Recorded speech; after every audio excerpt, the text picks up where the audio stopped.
Welcome, everyone. Thank you for joining. Today, we have Jenny with us for the third edition of Interactive Virtual Craft Fair. Jenny works, as you can see in the background, works with ceramics. So we're just going to ask you questions about her work, about her life, and we get to know a little bit more about Jenny Chan today. Jenny sells on our platform at handmadeinbritain.co.uk as well. So Jenny, tell us a little bit about your background. First, I would like to say thank you to Handmade in Britain that I got this opportunity, and thank you for taking time of listening in. I'm Chinese from Hong Kong, and I've been here in UK for 7.5 years. Yeah, I'm new immigrant here for quite a few years now. And I have been a stay-at-home mom for 16 years that I was not trained in any artistic field. My background was in the charity before I got married. So, but also because traveling with the family, living in different countries and living in expat life, came to UK. And somehow I got into a very deep depression because the home front did not go smoothly. And I found clay. Yeah. That's it. So you said you were stay-at-home mom for 16 years. Yes. And so that was in Hong Kong. That was in Hong Kong, and also because my husband he worked in different countries before, and then we were living in different countries before we came to UK. So I had a quite kind of a privileged expat life by then. Yeah. So that is the life before we came to UK. But after we came to UK, it just I don't have the family support. Family support, I mean, is my Chinese background, family support. And living in UK, I was very lonely, and it just I was crying my eyes out with various reasons. That is just I couldn't cope with life by then. At that time. Yeah, it was a scary period. I'm sorry to hear that, but that went on for 7.5 years, you say?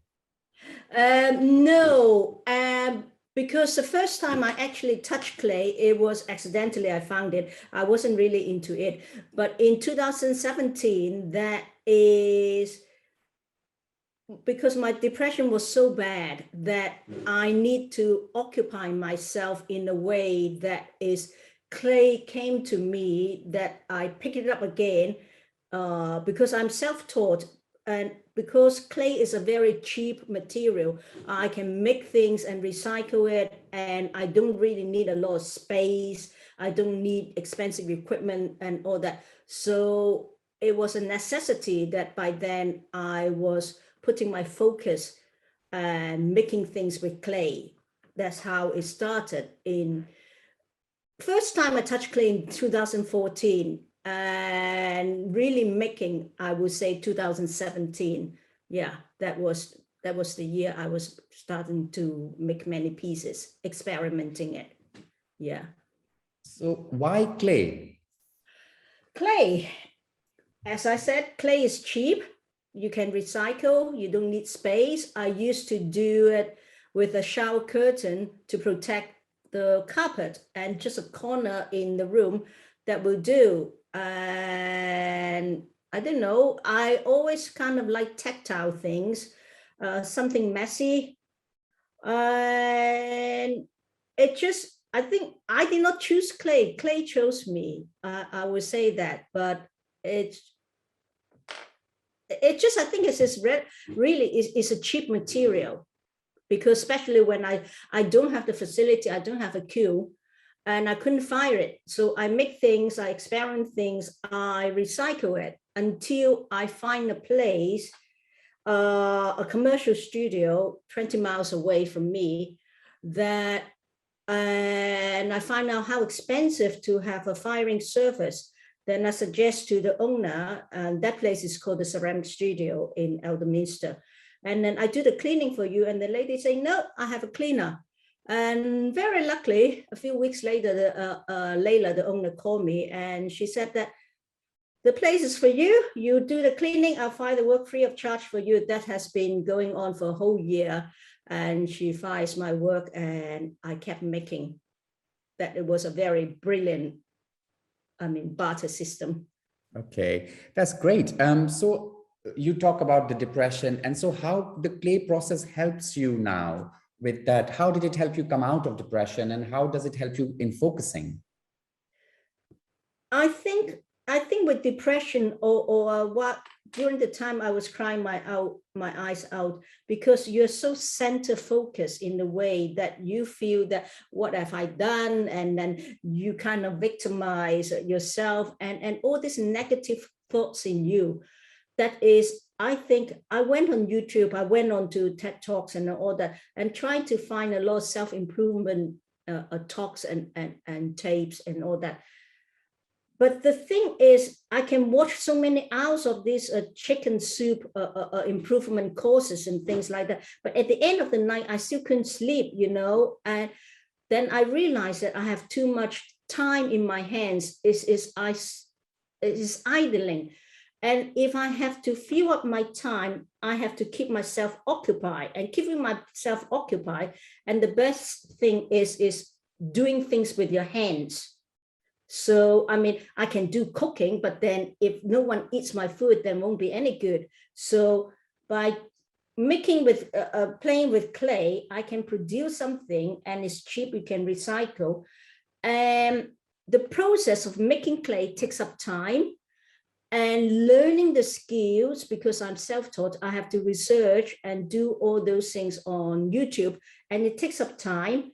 And finding the ideas, what I need to make, also takes up time. So in that sense, that my time is floating quite fast during the day, because, and not to mention that I have to do the cleaning up the mess, because I do my clay work at the corner of the room. I have to constantly keep the clay dust down, wiping it, cleaning the shower curtain on the carpet, and just clearing things up. So in all senses, it takes up a lot of my time.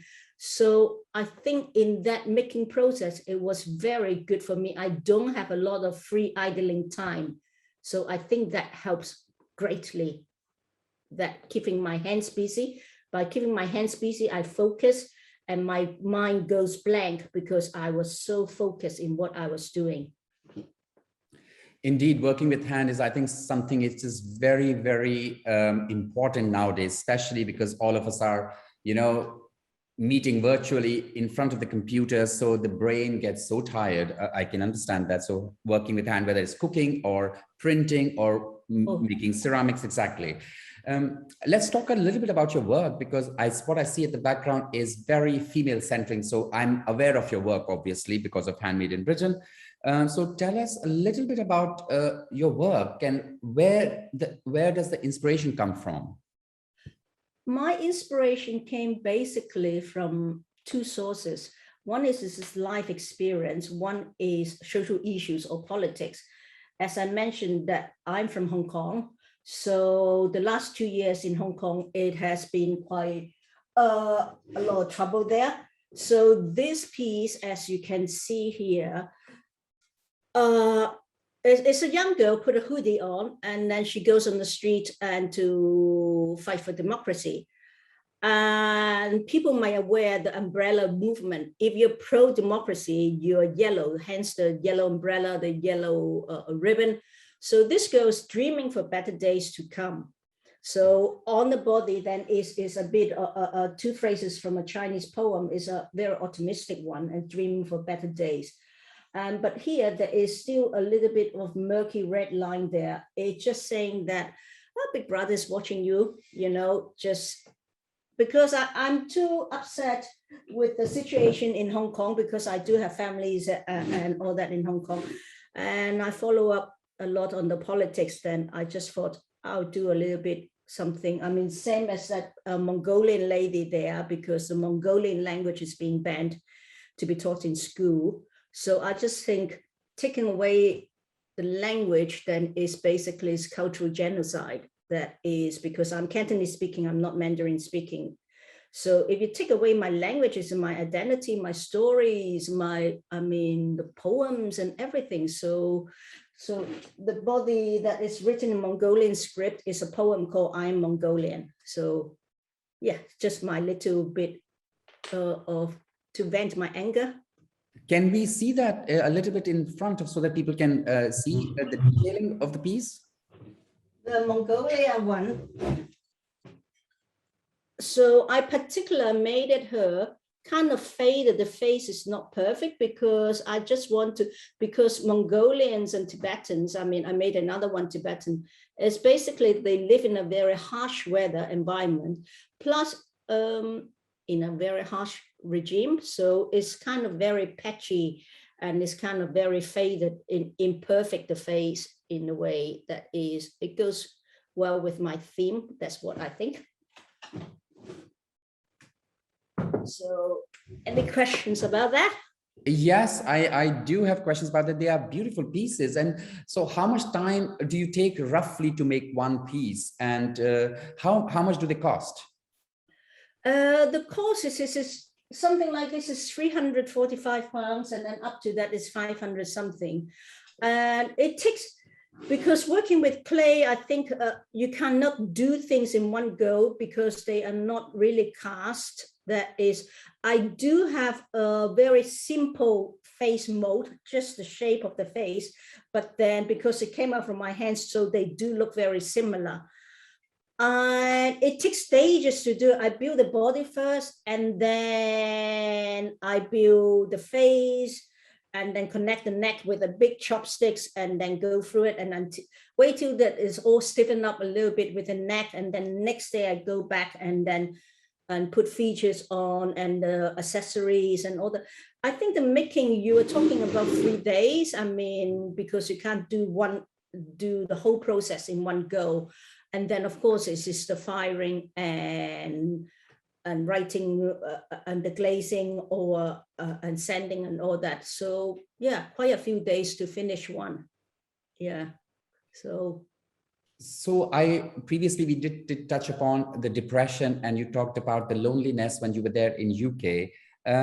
Did you have any good experiences while you were in UK? Because of course you talk about 7.5 years being very difficult. But I'm sure there might be some good experience if you, I'm not sure obviously, but I'm hoping that you had some good experiences obviously. So did you have any good experiences while being in UK? Plenty of good experience. The kindness and the opportunities I got, as I mentioned before, and this kind lady from the ceramic studio, she offered, although I work for her, then she offered to find my pieces of work. And also once I started to make up my mind that I venture out, and I joined a local artist group, and they got a gallery. I volunteer there once a week.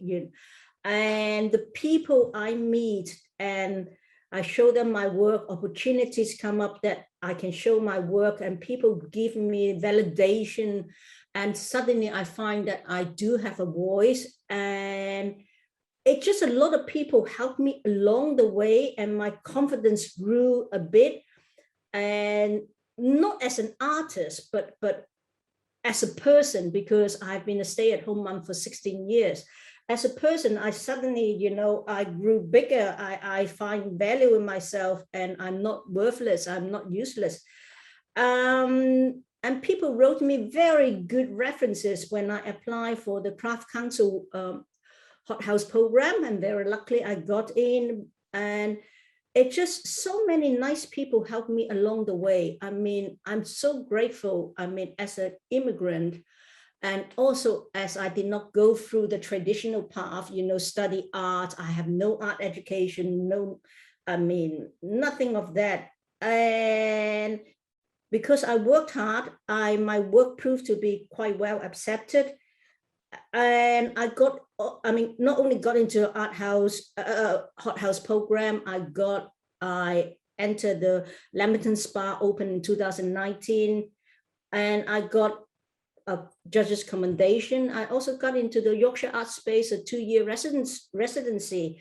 So, oh, so many nice people. I'm so deeply grateful to UK and the nice people I met along the way.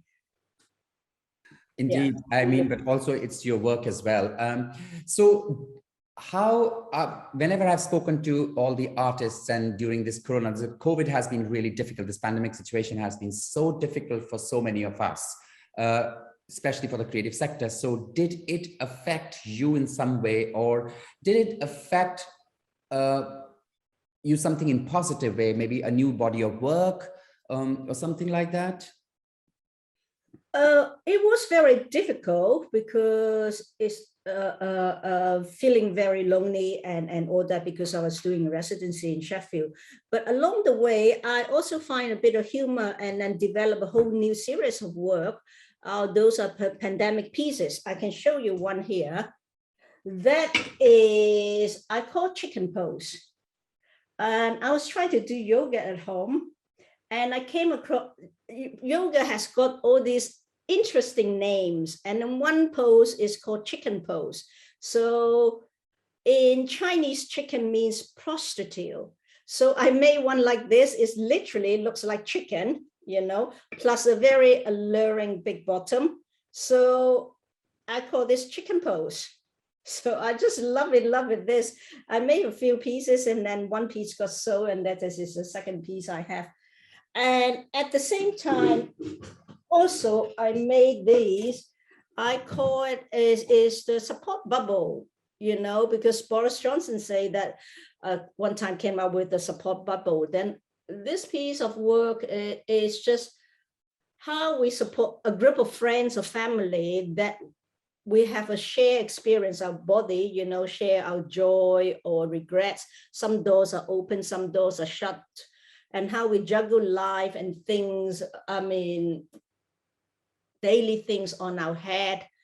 And yeah, that is my support bubble. I mean, pandemic pieces, as same as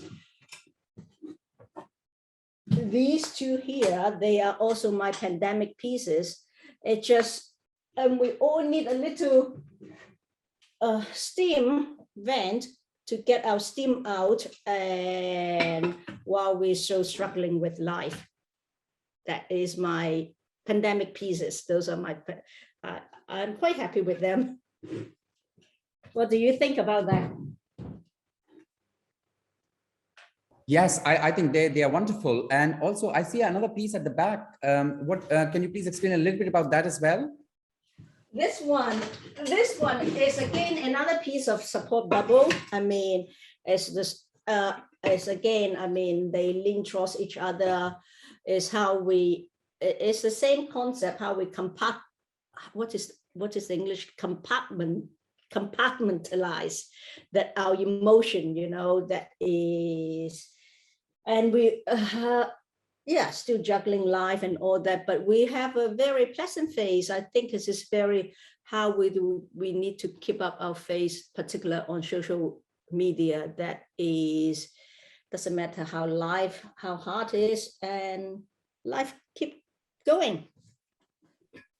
I have a couple more questions for you. And if anybody else has any questions, I think we have one question somebody's asked. So one of the question is, any advice on how to choose a medium if you're new to craft? I have no idea about that, because I think clay chose me, you know, but why I said that I'm attracted to clay, I think is from a small age. I am the handyman in the house because my father used to have two jobs. So I fix gate, I do the drillings on the walls, I fix shelves and things like that. So clay came to me. I wasn't very interested in two-dimensional things, but I think everybody's situation is different. I mean, do you have money? Do you have space? And you try a few different medium, and then things you stick to it, then that is the one for you, I guess. And also what I see in your work is very muted color tones. Is this a particular reason that you choose very pastel colors? Out of necessity is basically because when I was, I didn't have a kiln. I didn't have a studio. I was working at the corner in the room, and only doing single firing because I can't experiment with clay. I can't do the throwing, and I can't afford to buy glaze. And so that's why I work with underglaze and oxide. And hence then that's how it all began. And I carry on like that. And also I think I'm not very good with color. So I stick to what I'm good at. And I think I also quite like the tactile, the monotone thing, the ice blue, the new work is the ice blue color that I quite like. So it's a necessity. It's not my choice. So what's next for Jenny Chan? So what is in the pipeline now for you? I actually do not know. My residency is finishing in end of September. So I'll be leaving Sheffield, probably going to Warwickshire area. As I said, along my journey, so many people helped me, really a lot of nice people helped me. Then I think I would do some community teaching in a way that that would do me good, because I do believe that, I mean, I gained so much, I need to give a bit out also. I mean, a couple months ago that I did an NHS online course that teaching, I mean, our medical staff that to do faces. And then I got very positive feedback. And then they say that along the way, they find the creativity, and also there are some tragedies in some people, and they find that it is a possible healing process, you know, just even just keeping your hands busy, it is really good. And people lack of the skill or lack of the time, that I think I can give my experience and tell people, and with my little bit of skills, that I want to pass it on in that way. So I want to involve in a bit of community work. So thank you. I think before we go, we have one more question. So somebody wants to know that anonymous, I'm sure one of the people who are attending the session, do you draw out your designs before you start working with clay, or is it all in your head? Oh, in my head. It is along the way. It is all in my head. It is everything. I draw inspiration from news, from TV I watch, from a wooden leg furniture, and then it just it comes. I think when you get your skills up to a certain level, everything you see, you get inspiration from it. So yeah, I can't draw really well, a little bit sketching, but all in my head. Crazy ideas came at times. Yeah. Thank you so much. I think congratulations on the hothouse program. I didn't realize that you had gotten. I was actually one of the invigilators to check on the applications actually for the hothouse. So yeah, it was 2019. It was very, yeah, I mean, very, very grateful, and so much to learn. It gave me so much confidence, you know, not an artist, as a person. That is just brilliant program. Well, I wish you really good luck with your new work, obviously, and hopefully, we see more of your work and Handmade in Britain. Thank you everyone for joining. And tomorrow we have the third day of the virtual craft fair, and we have a lot of live sessions lined up. So please go to interact.handmadeinbritain.co.uk and register for the new sessions with the live talk sessions with artists. Thank you. Thank you very much. Thank you all.